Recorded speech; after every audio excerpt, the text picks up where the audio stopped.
Suffer from chronic pain. Many are now using CBD for relief. Activists are hoping pot could be legalized nationwide. When you look at premium cannabis approved legalizing recreational marijuana. Welcome to The Budding Report, a weekly show centered around all things cannabis. Please join us in welcoming our host, founder, and CEO of Budding Capital Investment Group, as well as Simple Changes, a CBD social selling company, Charles Horton, and his co-host, Melissa Nasits, as they share the latest in cannabis news, conduct interviews with top leaders in the cannabis space, and promote some of the latest in science and innovation.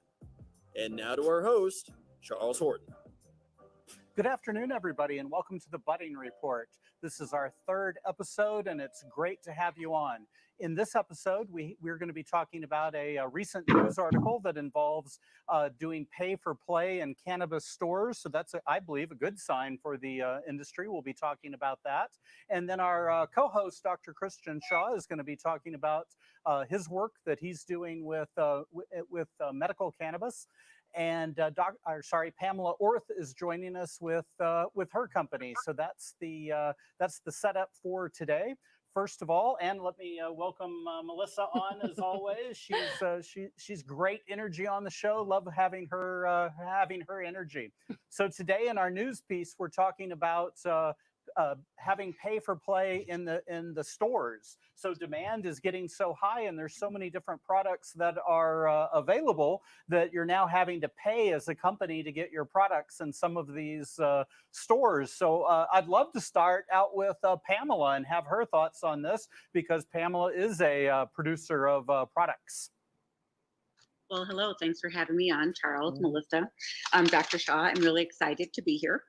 And my thought on this is it's no different than any other product or ingredient that's ever come on into the market. You've almost always had to do pay for play or give free shelf fill. And I look at organics, apples, anything that you can think of has almost had to do that. It's just a matter of which company can afford to do it on a large scale. And unfortunately, we'll do it to a certain amount, but we're not going to go broke doing it. So I think it's something that's happened with every item that you find on shelves right now in the grocery store or Target or anywhere.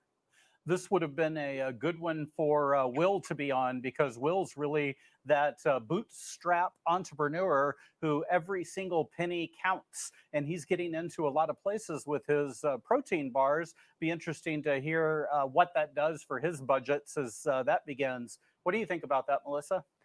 I think, honestly, I worry about the small guy. Yeah. I'm always about supporting small business and figuring out what we can do to, help this portion of the industry grow. To me, it's sort of the Walmart effect. It's going to end up pushing us towards the big companies that have the deep pockets. I was told when I came out with a book called Ignite the Secret, and if I wanted to get it in all the bookstores that were in the airports, I had to have like a couple of $100,000 budget just to go in the stores. I was going to have millions of copies available with no guarantee that they would sell. If the books didn't sell, then I had to buy basically back all of the books. And for a small guy trying to get something out, that's pretty difficult. And I would imagine that's going to be the same. Dr. Shaw, what are your thoughts on that? Well, I would tend to echo what Melissa's concerns were, that you may very well be kind of selecting towards, those with the deepest pockets that don't necessarily have the best products. And hopefully there'll be a way to kind of balance the freedom of these stores and dispensaries exercising some of this ability, but at the same time not shutting out some really good quality boutique products that might be available. It seems kind of like the Walmart approach, where the big guy comes in, makes it so difficult for all the small players. The small players get out of the business, and then everything's Walmart's gobbling that up. You remember the days of office supply stores, and now you really don't find separate office supply stores. Do you think that's going to, Pamela, do you think that's going to happen to the hemp-related products in the stores, that it's going to be down to just a few players that can afford to play? I think it'll be down to quite a few players that can afford to play. And it is we're going to be weeding out, pardon the pun, but weeding out many companies that either aren't the best product or that cannot afford something like this. And we're a medium-sized company. We couldn't afford to use a distribution company or we would go broke. I actually look at any of the companies that are using distribution companies. They have a better chance of getting into a lot of these grocery stores, but it's 30, 60, 90 days that they have to sit without the funds that they've paid their employees for and all the product making. So Melissa was spot on that some of the better players who are actually smaller will be weeded out. Will is one of those that I think will be able to sustain himself through this because of connections and because he's working it personally. I think that is going to really push some of the stores to purchase from people equally is who is the person selling this, their education, how are they going to help support the stores in ways besides the free fill or the money? Will they be able to back it up with education for their team members to make their brand a success?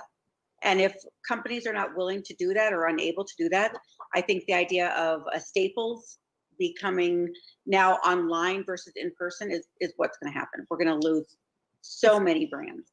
It's almost boutique-y. If you think about makeup, you know, you're looking at a grocery store or a CVS, and they're going to carry all the big brand names. But then you've got like a Sephora or an Ulta. They're going to go with the boutique brands, the higher end. So hopefully there's still going to be markets for that. In fact, I can't see they're not. There's always going to be those that are looking for the best quality. I mean, that's just hopeful that it stays that way, that you still have access to it. I agree with you, Melissa. I think hopefully people will put their money into the right places. If a product works for them, hopefully they'll buy it again and tell their friend and be the silent affiliate to really help grow brands as well. People need to go back and repurchase the same brand if it's working. So I think we're from what I heard, at least in California, most of the medical dispensaries are not making any money, or I'm sorry, the cannabis dispensaries are not making any money. So it's going to be interesting as the industry develops. There's probably going to be a few giants, and prices are going to go up. Well, it's time to move on to our next segment. In our next segment, we have Dr. Christian Shaw. I'm so excited to have Christian as a guest and not just a co-host, so we actually get to talk to him a little bit more. I mean, his background's amazing. Besides board certification in public health and preventive medicine, he has a subspecialty board in addiction, which I think is a huge opportunity for the CBD area. He's got a certificate in integrative medicine, PhD in neurological science, and basically has been an awesome co-host in offering so much information to us already, articles he shared with. So I'm very excited to hear what he's got to say today. So we're glad to have him here. Welcome, Dr. Shaw. So starting out, how did Rebel MD come about? Well, I just want to point out I'm having trouble seeing you guys, so I certainly can continue to respond to the interview. I'm just not able to kind of see you guys in person, which hopefully can be helped out. As for the Rebel MD concept, that really was based on years of dissatisfaction with the conventional allopathic medicine approach that involved overuse of pharmaceutical drugs to treat diseases that I think could be, in a lot of cases, more safely and effectively managed using natural remedies and medicines. And then cannabidiol is really just the first step in moving forward in many different kind of more natural therapeutics. And what was your inspiration to practice cannabinoid medicine? So that really comes back to 2013. There was a patient named Charlotte Fiji who actually is the catalyst, I think, for the CBD movement. She suffered from a rare childhood seizure disorder called Dravet syndrome. And that is where we have the name of the Charlotte Web brand, where she initially was, I think, patient 0 of that. And she was successfully treated. Unfortunately, she passed away not too long ago. But she will always be remembered as, you know, kind of pushing this movement forward to where we are today. So I really think all my interest and research and involvement now really stems from that. Well, everybody is talking about CBD, and it's difficult. It is a health incentive, the trends, but it's really hard to keep fact and fiction separated. So, speaking as a medical doctor, how can you advise us in this? I mean, what information can you provide from that point of view? So I would say, that we kind of hinted on a bit last week when Tony was on the show. The consumer has to be very careful because there's a wide, variety of product, and it's not very well regulated at this point. To the point that in some cases with FDA tests, they've identified actually zero CBD or multiple cannabinoids if it's a full spectrum product in the actual tincture itself.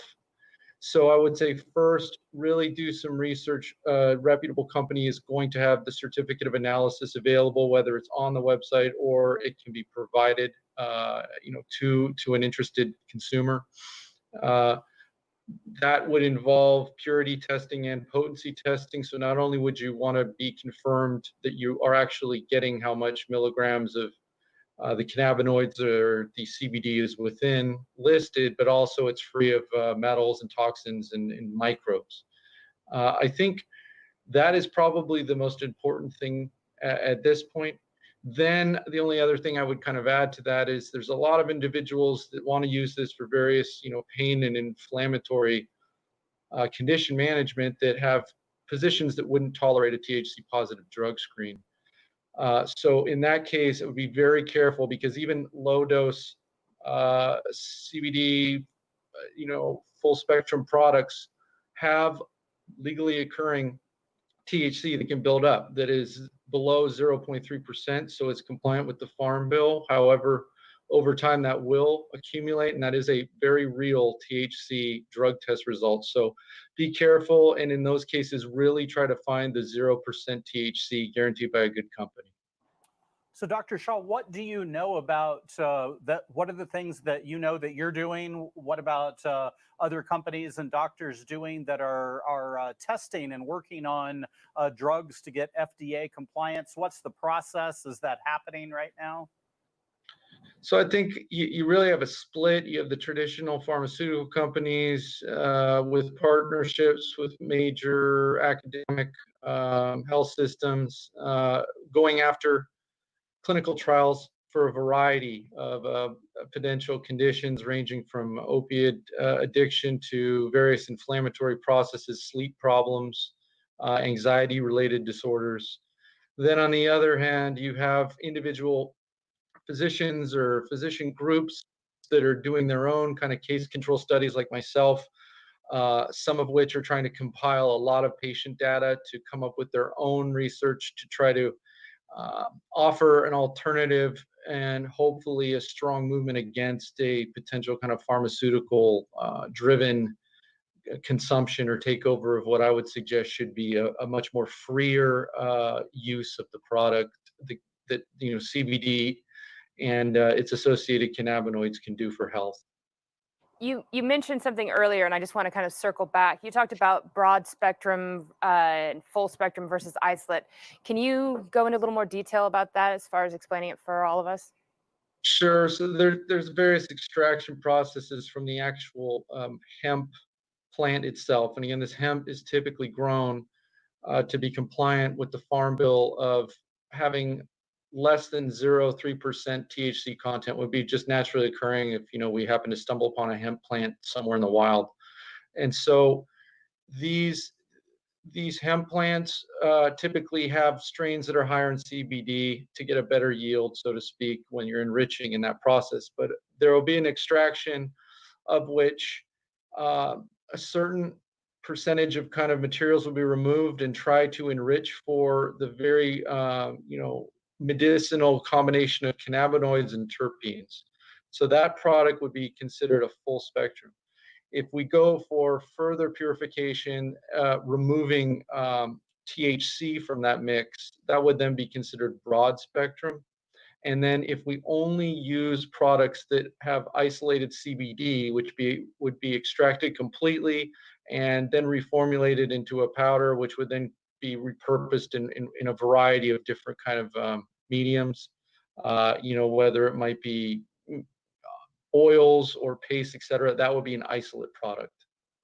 I hear a lot of times people talking about the entourage effect. You need to have that minor amount of THC in there to get the proper results from the product. How do you feel about it? Is that true in your expertise?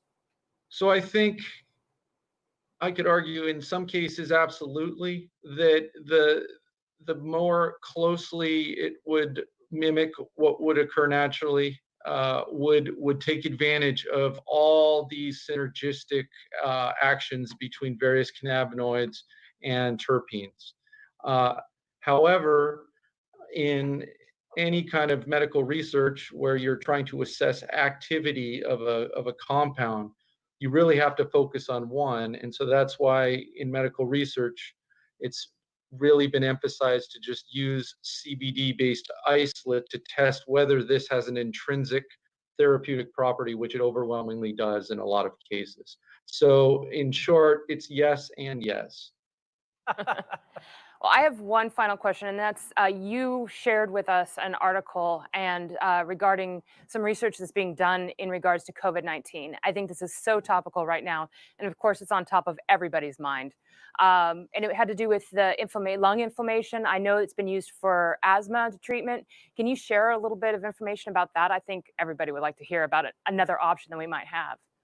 Sure. This was let me try to access it quickly so I can give the audience a bit more information. This was released recently in Forbes magazine and entitled "Cannabis May Reduce Deadly COVID-19 Lung Inflammation. Researchers Explain Why."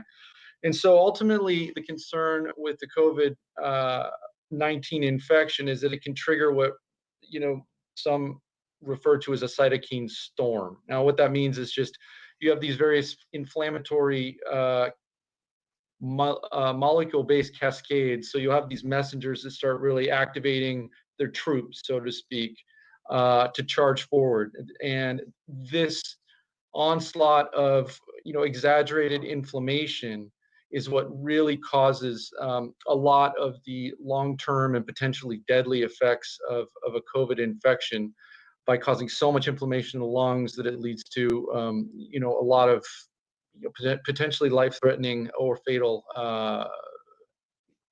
possibilities.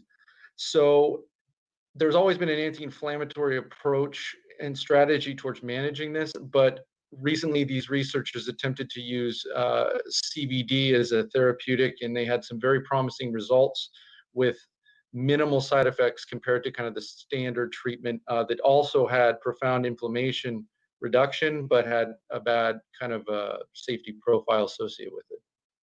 Oh, that's fantastic. That is great. I learned something from you every single time. We're out of time on this segment, so we're going to move on over to a commercial break real quick, and we'll be right back. Thanks for joining us. It didn't.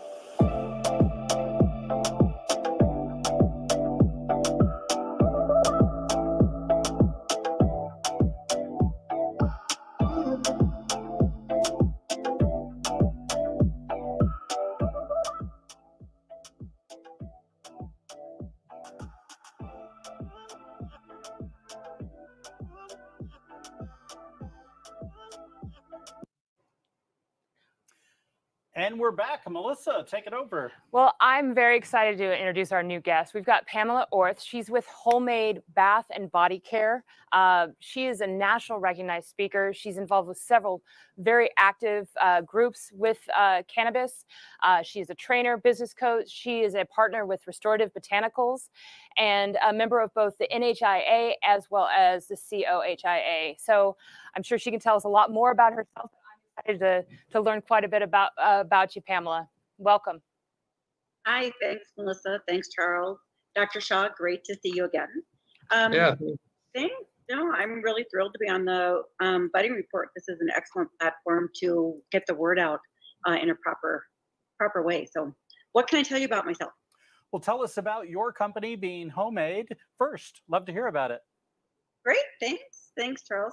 So WholeMade Bath and Body Care is a company that was actually founded in 2004 by my partners, Alyssa and Jarrell, and they founded it by having their own stores. They had found that they couldn't find, they were seeking all the time natural products that were natural, but they were free of pesticides, mold, mildew, that were reliable, that literally were the same shape or consistency from time to time that they would purchase it. So they founded their own store and company and ended up manufacturing in 2007 a complete line of bath and body care. We're only a topical company.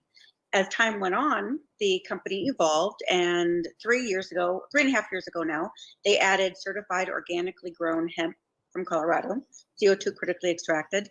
I resigned from my other company, Restorative, which I'm still a partner in, to come on board and be a partner with Alyssa and Jarrell in WholeMade Bath and Body Care a year and a half ago about. And it has been quite a ride to go from, to get back into, I should say, topicals, because I was with surgery for so long, and every plastic surgeon or every surgeon seems to have a skincare line. So we produce products that contain ingredients from all around the world. We look for all of the ingredients to have the same purity and efficacy that we do in cannabidiol. You know, I look at cannabidiol as an ingredient. So if we're using a lavender, say, we can trace it to where it was grown, how it was processed, etc., making sure that the base ingredients are, again, clean of pesticides, formaldehyde, fungus, mold, etc., just like we do the hemp. And then our facility is beautiful and clean in Fort Collins, Colorado. We sell all across the United States now, in Japan and England. Wow. It's obvious to hearing you talk about your philosophies, about caring about the quality, where that's based. With all of that's going on with COVID-19 and the pandemic, how has your business been affected? How have you continued through all of this? Thanks, Melissa. That's a great question. Unfortunately, we were affected somewhat negatively by COVID-19 and this pandemic. We had 2 different shipments coming from China with our containers, and we were short about 650,000 containers because the government stopped everything from coming in from China. So all of our containers and a lot of the pumps for our 16-ounce hand and body creams were held up on a ship for almost 3 months, held up on barges for almost 3 months. So we couldn't, even though we could still manufacture our products, we couldn't fill the containers and supply some of our stores, such as Vitamin Cottage or Kroger. So we lost several accounts. We're now building them back up because they knew us already. They knew me from years of always having a reputable company and standing behind anything that I am involved in. And so we let go 22 employees. 6 have found work elsewhere. A few have gone back to school. So that's been pretty good for everyone, but it was very devastating, really devastating to have to let people go that I've known for years and years. Well, boy, I learned something from you new every day. Both myself and many of my friends saw ads back when all of this began to order toilet paper from China. And I paid for the 3 to 7 day, shipping, and it took about 4 months to come in. So I'm sure that's my toilet paper may have been on the same ship with you. Having a little, boat party together. So my containers and toilet paper out there, jazzing it up on the Long Beach. It's been very interesting. We are a company that produces hand sanitizer for the CDC. Good for you. So thanks. And that helped us. But then after a while, we couldn't get some of our alcohol because DuPont got in front of us, because similar to what we started out with the budding report talking about, a larger company, DuPont, got in front of us and literally took a rail car.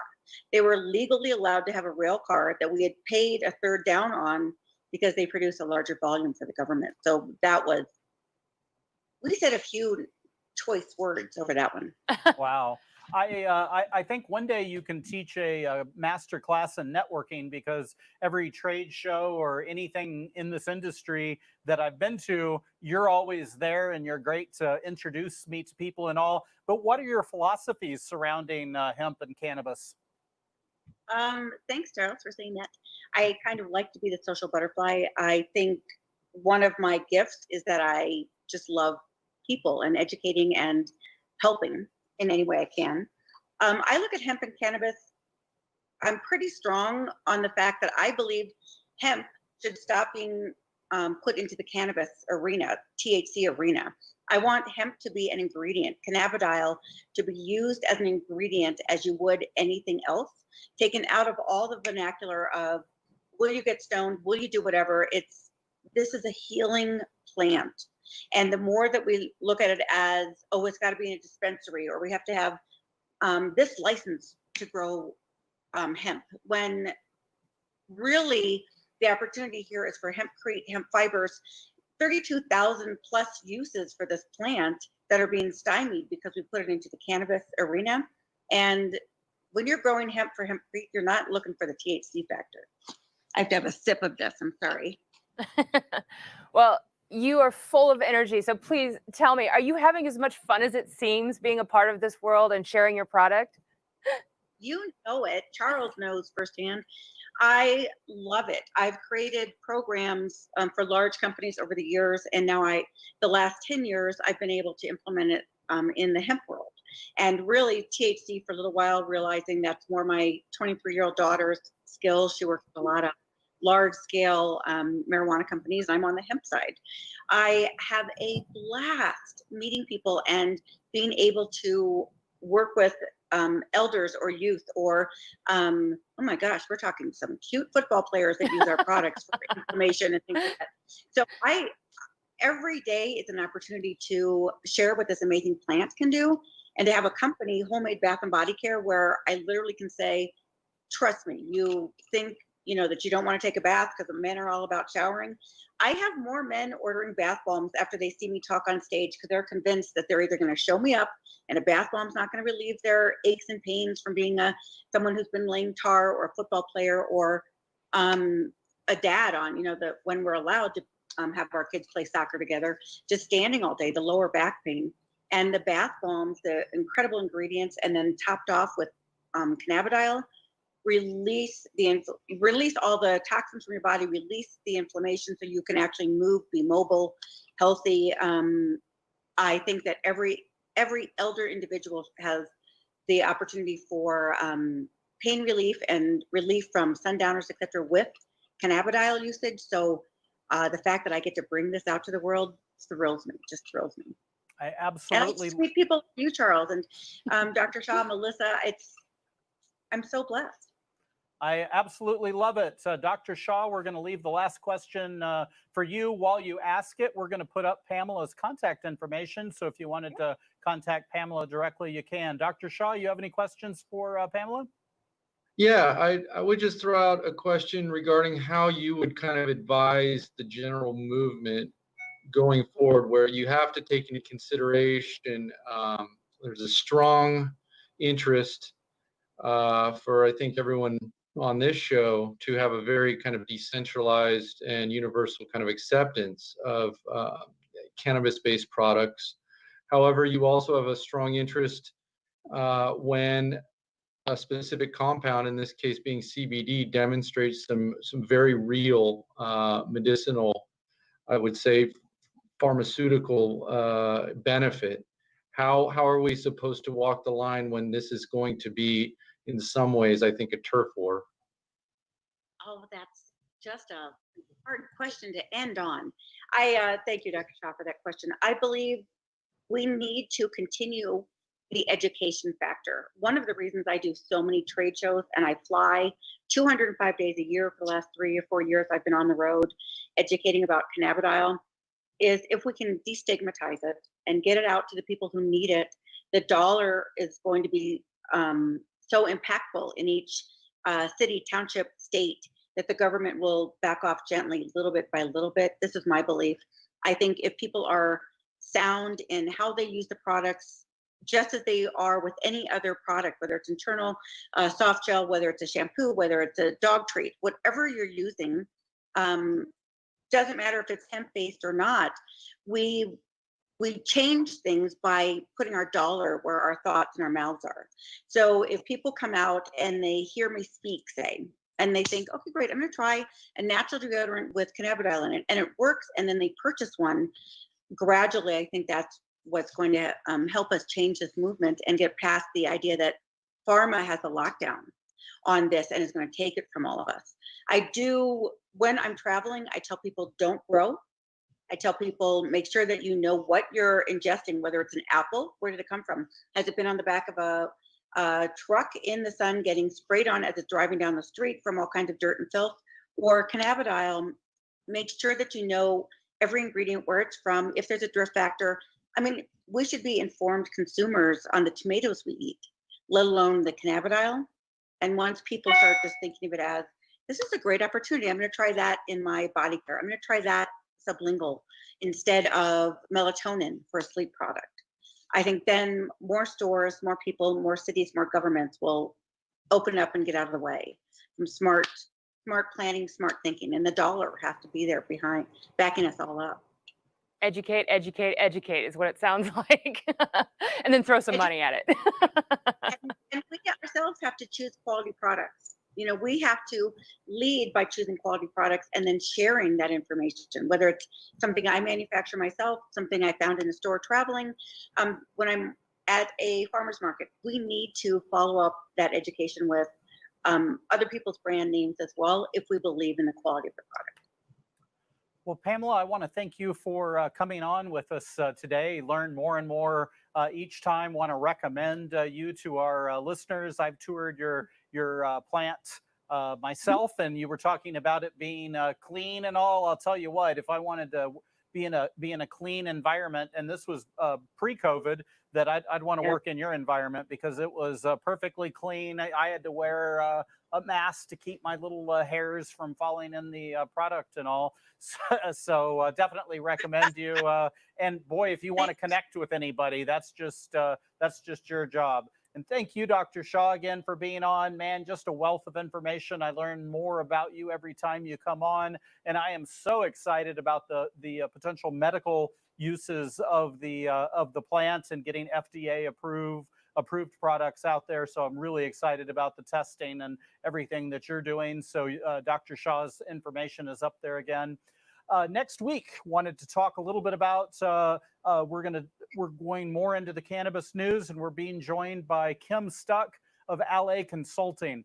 And in our interview call I had with her, man, she's just a wealth of information too. And Pamela, I know you know her as well. She brought you up when we were having our conversation, but she's been a regulator in the space, and now she's doing consulting to help people become compliant. And that's just so important in everything that we're doing as an industry, that we do it in a compliant fashion so the government doesn't have to come in and write the rules and everything for us. If we do it as an industry, then if the government does choose to enact rules, hopefully they'll enact the processes and procedures that the industry came up with. Melissa, I have a good time with you every time we do this. Well, I love it. You know that, but any chance I get to spend time with you, Charles, is a good time. Well, thank you all, and we'll see. Thank you all, and we'll see you back here next week, 11 a.m. on Wednesday. Thanks a lot. Have a great week, everybody. See you guys then.